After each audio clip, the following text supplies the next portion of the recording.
Hello everyone, in this video I'll be showing you a Death Domain Cleric multi-class with a Hexblade Warlock build guide in Baldur's Gate 3. Two of the newest subclasses in patch 8. This is a requested build and I messed around with this. It's actually a lot of fun. We're going to want to start off as a Hexblade. This is going to have the easier start, and for the cantrips we're obviously going to be taking our Eldritch Blast there, but I'd also recommend taking Booming Blade as well because this is quite a powerful cantrip. So we're going with the Hexblade, giving us the Shield and the Wrathful Smite spells. You can swap out the Wrathful Smite because this does use your bonus action for something like Hellish Rebuke or even Hex. Hex can give us a lot of very early game damage as well, which is nice because you can also apply your Eldritch Blast to get that extra damage in. Our ability scores. This is where it gets difficult because this is a multi-attribute dependent build. Now, if we're going without any gear, 14 Dex, 14 Constitution, 14 Wisdom, and 16 Charisma works decently well here. However, early game, you can dump your Dexterity and use the Gloves of Dexterity. And then into the later game, we can dump our Constitution and use the Constitution Amulet. This allows us to put our stats a little bit differently, like we could get our Wisdom up a little bit higher. And unfortunately, we'd have to leave our Dexterity a little bit lower, or we can build around our...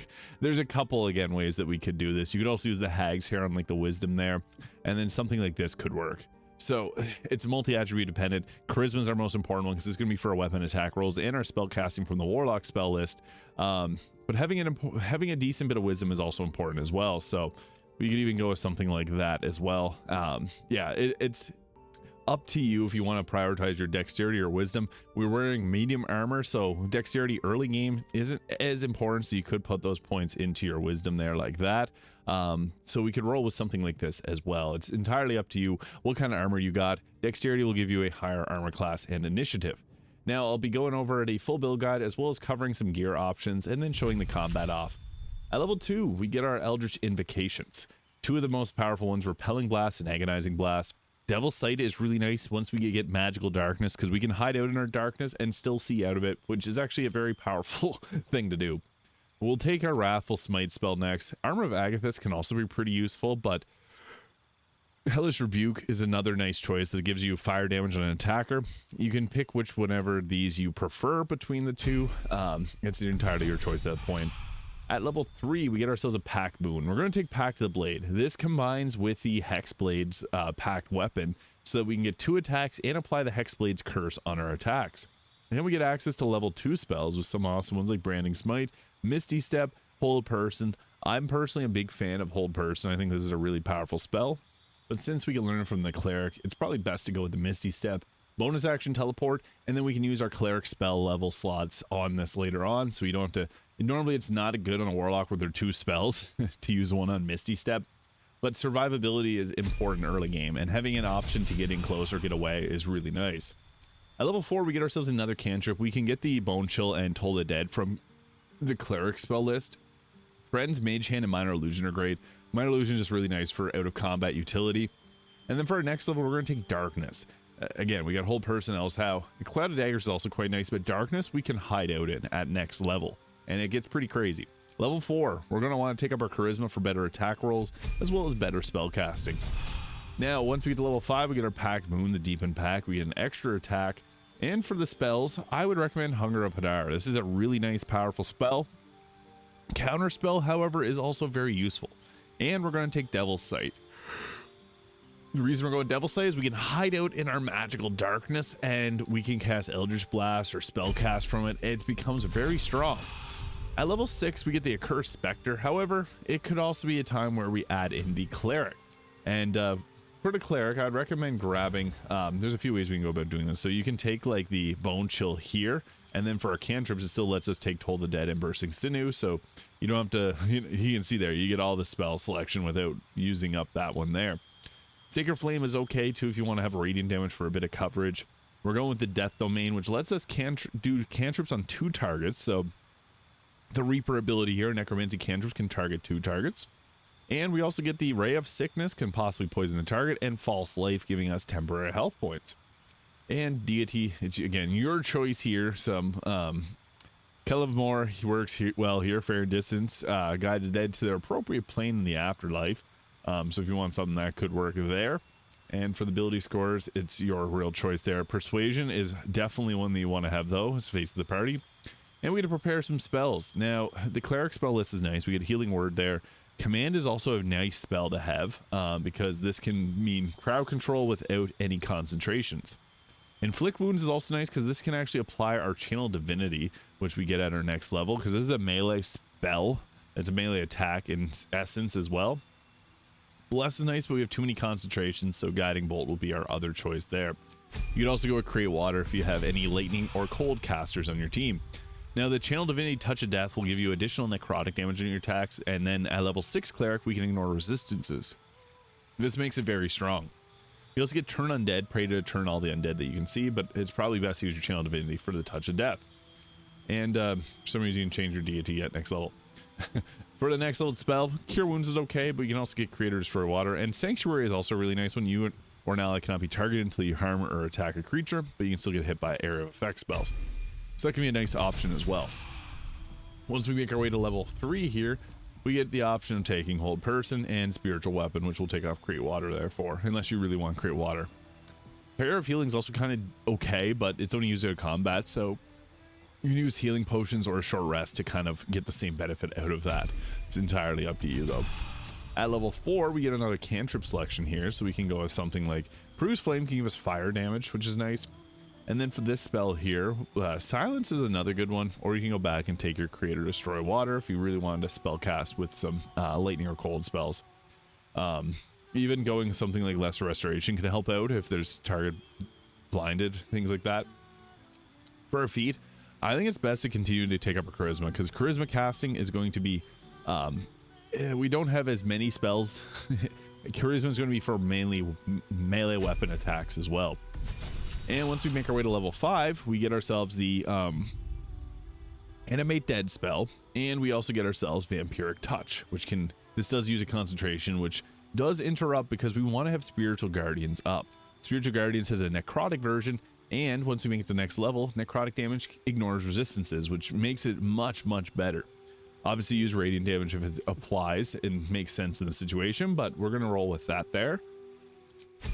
And then for our next level here, we get ourselves the Inescapable Destruction, ignoring resistance to necrotic damage. And this is really important. We also get another channel divinity charge, so we can cast it again.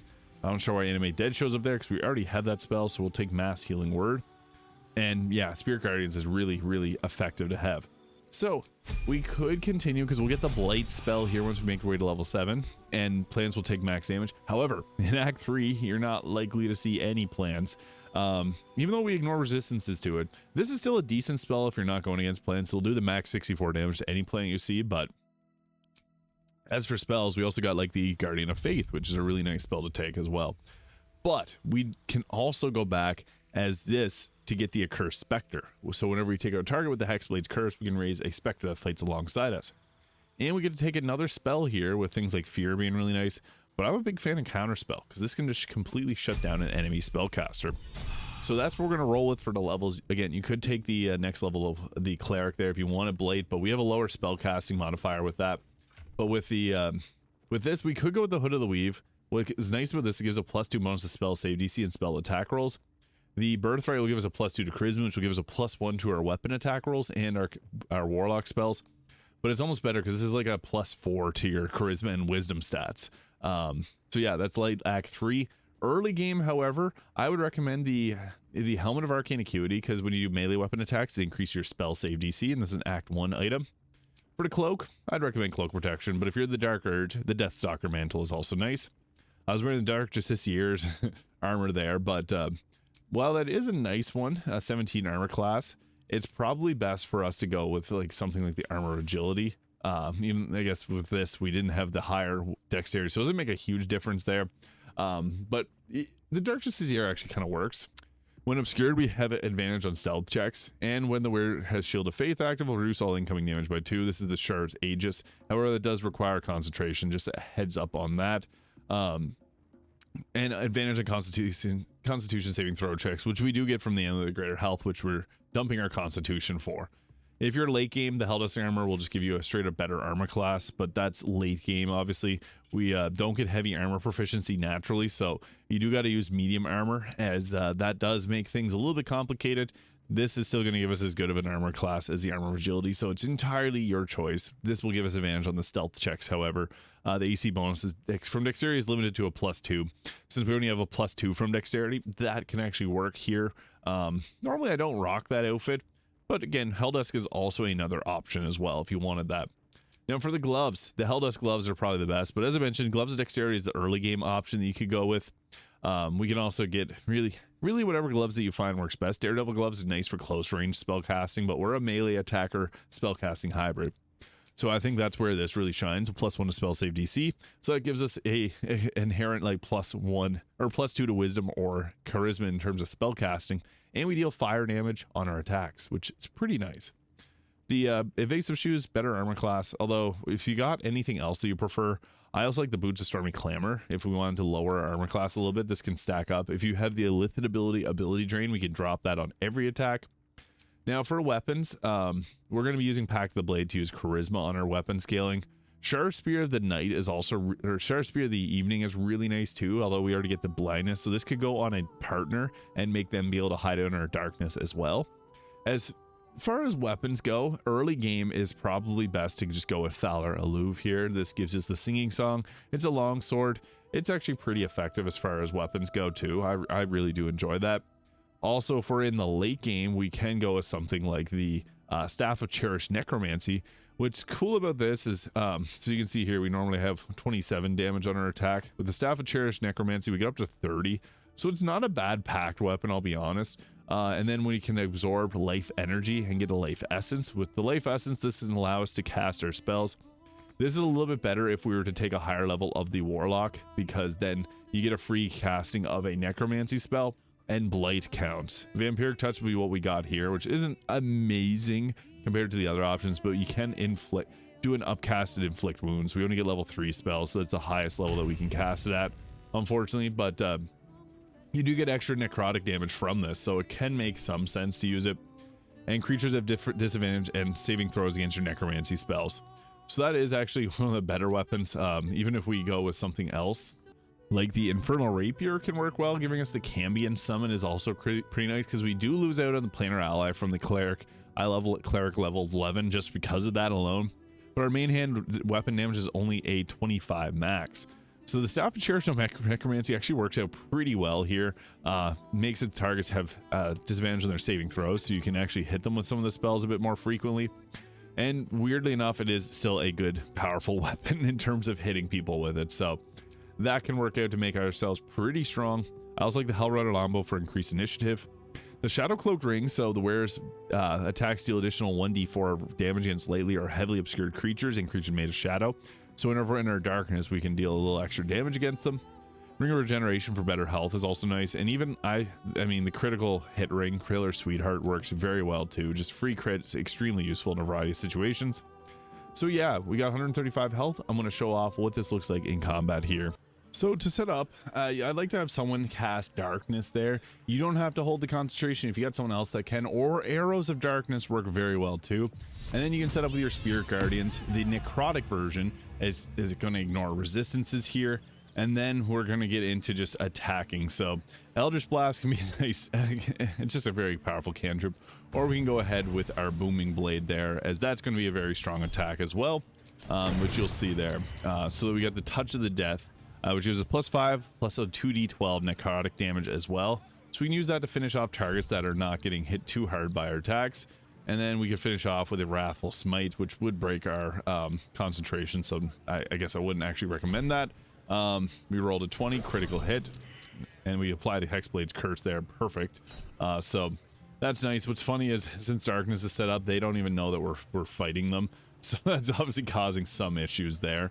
But we'll just step out of it and leave turn-based mode there. They'll get out of it, and then they'll see what's going on. Booming Blade damage hit perfectly. Darkness really does mess with the characters. There we go. And we triggered our necrotic damage, which killed him. Unfortunately, the Hexblade's Curse didn't end up giving us the accursed Spectre that we got from level 6. But what's nice about this is Spirit Guardians gives us some reliable crowd control. The Darkness gives us some defensive option there as well, because we can hide out in the darkness. And what's really nice about darkness is since we can see from and they can't. Oh, we took them out with our spirit guardians. Perfect. We want to spellcast right now just because I unfortunately can't run right up in front of them. There are some targets behind us here which will work well though. So Booming Blade is a very powerful melee attack that we got. And what's crazy about Booming Blade is on top of this, it'll also proc our extra attack. So we go ahead here, we'll get ourselves a free crit, bonk, and the Touch of Death, because that didn't take them out. It's nice that it procs us afterwards, so that finished them off. That's the nice thing with Touch of Death. We only got it twice, so you got to be mindful of it. Then we can do a regular attack. The nice thing about Booming Blade is you can only use once per action taken. So then we'll go again here, take out this target here. I'm not going to react. It wasn't enough. Touch of the Death could be tempting here. I'm not going to use that though. We get actually Booming Blade per action. So since we had action surge set up, it's probably best for me to use this on this target here. Because, oh, we rolled a 20. And I'm not going to use the Touch of Death because the moment that they move, they're going to take damage. And they're going to actually hit me. So that sucks. But I guess I could go with a arrow attack there or something else if we don't want to move. So yeah, 30% hit chance, that's not worth it. We'll just do a melee attack on this target. I was hoping to get Booming Blade off on them. We'll just do a regular attack, bonk, perfect. Don't need to do the Touch of Death because we took them out. And then what's nice is they're going to be on the edge of our Spirit Guardians, so they're going to end up taking damage on their next turn. And we can also Misty Step to another position. If you can see anyone that'll get hit by your damage, we have a lot of level 2 spell slots from the Cleric, so we may as well use them for that. And since this target is close to being taken out, we can apply the Hexblade's Curse on them. Only one for short rest, unfortunately, but yeah, we'll end our turn there. And they walked into the Spirit Guardians, taking them to their demise. Now, the enemy's UI, or the enemy's really messed up because of the darkness. They're just all grouping together there. So our Spirit Guardians isn't going to be very effective. I unfortunately can't run up there. So what we could do is, we got our Bursting Sinew. If you can find 2 corpses, you can dual explode them, which is pretty crazy. It cannot target constructs, but they can only target any character. So if we're able to take one of them out, we can do an exploding attack against them. But since we don't have any other options as far as damage goes, I will break my concentration on Spirit Guardians to drop down Hunger of Hadar to hopefully force them out of there, as that's going to do some damage over time to them, and it becomes difficult terrain, so they'll take extra damage. And then we can just use our Eldritch Blast with advantage because all of these targets are blinded, and this will also give a pushback, so if you can line that up, you can actually get kind of crafty with it. We also have our darkness set up here, so what we can do is hide in our own darkness, and they can't do much about it. They just have to deal with it. And you can find the Hunger of Hadar line up there. So this unfortunately won't take him out. I'm just trying to line up, see if I can push him off the ledge. There we go, we got one of them, and then we'll just hit the rest of them with that. So boom, that at least got one of them taken out for a single Eldritch Blast. That's a pretty good return on investment. We can also use a spell cast on a spiritual weapon there, or apply Hex to someone if we didn't have Hunger of Hadar up. But they're just going to have to run out of that. So that's nice. And they'll take the cold damage and acid damage if they end their turn there. Oddly, they're just going to camp out sometimes. Oh, this one jumped, but they're blinded, so then we can go ahead. They're going to blindly attack us and miss every single time. That's the beauty of darkness. It forces the enemy's AI to work very strangely. You can see that there. They just sometimes hang out in the darkness. I don't know why, but they do it. So yeah, it's to our benefit. Yeah, they don't know what to do. They're literally just hanging out in it. So we'll let them do that. That's their own choice. We'll Booming Blade this one that's in darkness that doesn't know what they're doing either. Critically hitting them. We don't even have to use our Touch of Death. And now for the second action, since we have to do a melee attack or a bow attack, we get advantage on our attacks, which is really nice. So we'll just go with a bow attack there. Almost took them out. And then since there's corpses there now, we can actually go boom, corpse 2 damaged. Of course it's 2 damaged. That's weird how selective it is. The Bursting Sinew is really nice for just blowing up everybody.